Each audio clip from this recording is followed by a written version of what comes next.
সকল কলেজ এবং বিশ্ববিদ্যালয়ে ছাত্র সংসদ নির্বাচন আগে হওয়া দরকার। নেতৃত্ব নির্বাচিত হচ্ছে। আমরা বলেছিলাম রাষ্ট্র পরিচালনার যারা দায়িত্বে থাকবে তাদের দলীয় দৃষ্টিভঙ্গির ঊর্ধ্বে থাকা দরকার। কাজে একই ব্যক্তি দলীয় প্রধান এবং রাষ্ট্রপ্রধান থাকবে না। আমরা মনে করি যে অতীত অভিজ্ঞতা থেকে যখন বারবার রাষ্ট্র ক্ষমতা একই ব্যক্তি অধিষ্ঠিত হয়, তার মধ্যে স্বৈরাচারী মনোভাব তৈরি হয়। 17 বার সংবিধান সংশোধন করে এই সংবিধানকে অকার্যকর করে দেওয়া হয়েছে। এই সংবিধানকে গণবিরোধী সংবিধানে পরিণত করা হয়েছে। কাজে এই সংবিধান দিয়ে রাষ্ট্র চলবে না। আজকে 24 অভ্যুত্থান পরবর্তী বাংলাদেশের মানুষ যে নতুন রাজনৈতিক বন্দোবস্ত, তারুণ্যের নতুন ধারার রাজনীতির যে আলোচনা করছে, পরিষদের মুখ থেকে 2018 সাল থেকেই উৎগৃহীত হয়ে আসছিল। এই ছাত্র অধিকার পরিষদের গত 7 বছরের যে ইতিহাস, এজন্যই আমি বলছি এটি বাংলাদেশ নয়, শুধুমাত্র পৃথিবীর ইতিহাসে একটি বিরল এবং দৃষ্টান্তপূর্ণ ইতিহাস। আমরা আশা করি আজকে ছাত্র অধিকার পরিষদের 7ম প্রতিষ্ঠা বার্ষিকীতে যে প্রতিপাদ্য কোটা সংস্কার থেকে রাষ্ট্র সংস্কার, এই ছাত্র অধিকার পরিষদের মাধ্যমে, এই গণ অধিকার পরিষদের মাধ্যমে, তাহলে 2-4 দিন টানা সময় লাগবে এই ছাত্র অধিকার পরিষদের ইতিহাস বর্ণনা করতে।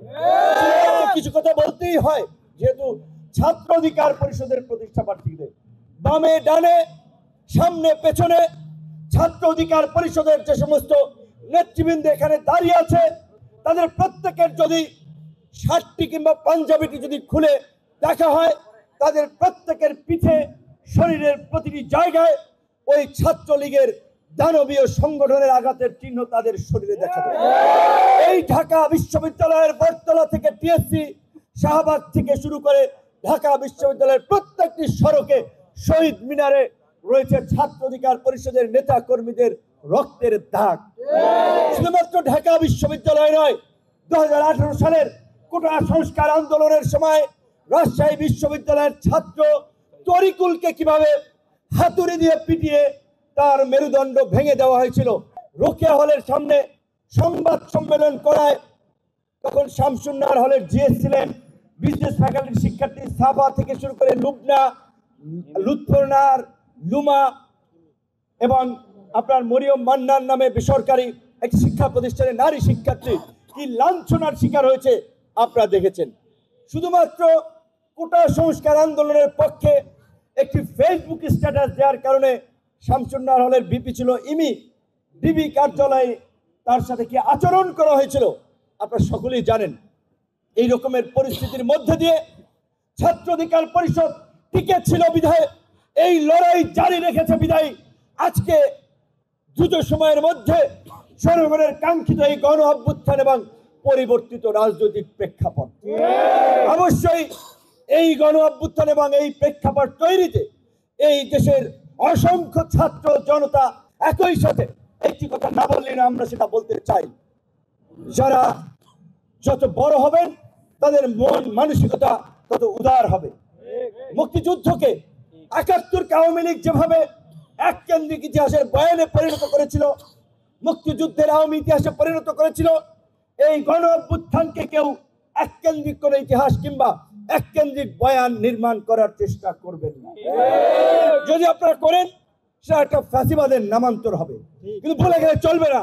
আজকে এই ছাত্র জনতার রক্তের উপর পাড়া দিয়ে আমরা যে এই বাংলাদেশে আছি, আমাদের পরিষ্কার কথা, রাষ্ট্র সংস্কার ব্যতীত আগামীর বাংলাদেশ চলতে পারে না। সেই পরিবর্তিত নতুন বাংলাদেশ বিনির্মাণ করার স্বপ্ন নিয়ে ছাত্র জনতা রক্ত দিয়েছে। সেই বাংলাদেশ বিনির্মাণ করার জন্য কাঙ্ক্ষিত রাষ্ট্র সংস্কার অবশ্যই করতে হবে। এই সরকার যারা চালাচ্ছে, এই সরকারের প্রতিনিধিদের মধ্যে অনেকেই রাজনৈতিক কোনো অভিজ্ঞতা নেই, রাজনৈতিক কোনো সংগঠনের সাথে ইনভলভ ছিল না, ওই ধরনের রাষ্ট্র পরিচালনার অনেকের অভিজ্ঞতা নেই, যার ফলে রাষ্ট্র যে একটা রাজনৈতিক প্রতিষ্ঠান, এটা যে রাজনীতিবিদদের ছাড়া চলবে না। বাংলাদেশের 50 বছরের ইতিহাসও তাই, তারা সেটি বুঝতে পারছে না, যার ফলে আজকে এই আন্দোলনে যারা নেতৃত্ব দিয়েছিল কোন একক ছাত্র সংগঠন কিংবা গুটি কয়েক নেতৃবৃন্দ নয়, দেশের প্রত্যেকটি ক্রিয়াশীল ছাত্র সংগঠন ফ্যাসিবাদ বিরোধী লড়াইয়ে যারা বিগত 16 বছর ধরে ধারাবাহিক লড়াই সংগ্রামে মাঠে ছিল ছাত্র দল, ছাত্র শিবির, ছাত্র অধিকার পরিষদ, ছাত্র ইউনিয়ন, ছাত্র ফেডারেশন সহ বাম ডান বিভিন্ন মত পথের ছাত্র সংগঠন এবং ছাত্র নেতৃবৃন্দই হবে অগ্রসেনানী। কিন্তু আমি জানি না কি কারণে এটি হচ্ছে না। গুটি কয়েক ব্যক্তিকে গ্লোরিফাই করার জন্য কিংবা কোনো সংগঠনকে গৌরবান্বিত করার জন্য, ক্রেডিট দেওয়ার জন্য অন্যদেরকে বঞ্চিত করা হচ্ছে কিনা, নাকি দেশকে একটা সংকটে ফেলার জন্য এই অভ্যুত্থানের নেতৃত্ব দানকারী রক্ত দেওয়া ছাত্র সংগঠন সমূহ, ছাত্র নেতৃবৃন্দকে দূরে রাখা হচ্ছে, আমি সেটা বুঝতেছি না। একই সাথে ছাত্র নেতৃবৃন্দ যেহেতু আছেন, সেজন্যই বলা, জাতীয় পর্যায় থেকে আমি যে গত পরশুদিন যে জাতীয় সংলাপে প্রধান উপদেষ্টা সহ রাজনৈতিক দলের নেতৃবৃন্দ উপস্থিত যে ভাষণ দিয়েছি মাত্র 3.5 মিনিটের, আপনারা ইউটিউবে ইতিমধ্যে পেয়েছেন। সেখানে পরিষ্কারভাবে বলেছি, এই সরকারের মধ্যে রাজনীতিবিদদেরকে এড়িয়ে রাষ্ট্র পরিচালনার একটা প্রবণতা আমরা লক্ষ্য করছি, যেটা এই সরকারের জন্য বুমেরাং হবে। একটা জাতীয় ঐক্যমত্যের সরকার গঠন করুন।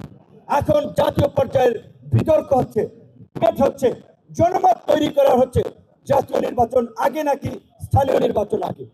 আমি মনে করি জাতীয় নির্বাচন এবং স্থানীয় নির্বাচনের আগে এই সাহসী ছাত্র সমাজকে প্রগতিশীলতার পথে ধাবিত করার জন্য, গণতান্ত্রিক মূল্যবোধের শিক্ষার্থীদেরকে উজ্জীবিত করার জন্য এবং আগামীর গণতান্ত্রিক বাংলাদেশ বিনির্মাণ করার জন্য ডাকসু, চাকসু, জাকসু, রাকসু সহ সকল কলেজ এবং বিশ্ববিদ্যালয়ে ছাত্র সংসদ নির্বাচন আগে হওয়া দরকার।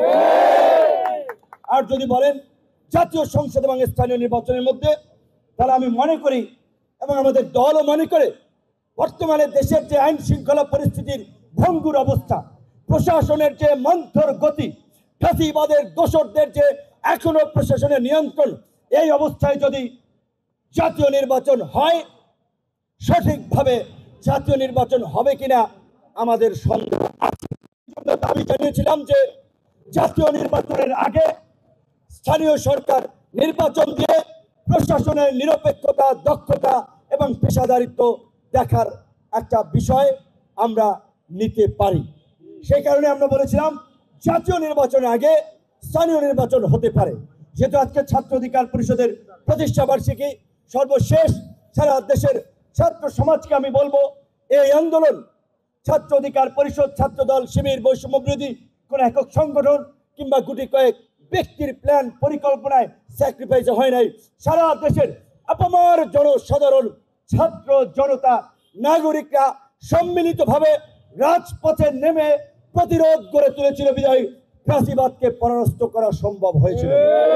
কাজে এই 24-এর গণ অভ্যুত্থানকে বৃথা যেতে দেওয়া যাবে না। আগামীর নতুন বাংলাদেশ বিনির্মাণ করার জন্য এই ছাত্র সমাজকে সক্রিয় থাকতে হবে। আগামীর বাংলাদেশ বিনির্মাণ করার জন্য এই লড়াইকে জারি রাখতে হবে। ছাত্র অধিকার পরিষদ এই লড়াইয়ে অগ্রণী ভূমিকা পালন করবে। ছাত্র অধিকার পরিষদের নেতৃবৃন্দ ইতিহাসের ধারাবাহিকতায় আগামীতেও সংগ্রামের ইতিহাসে ত্যাগ স্বীকার করে নতুন অধ্যায় রচনা করবে। এই আহ্বান রেখে আমি আমার বক্তব্য শেষ করছি। আল্লাহ হাফেজ।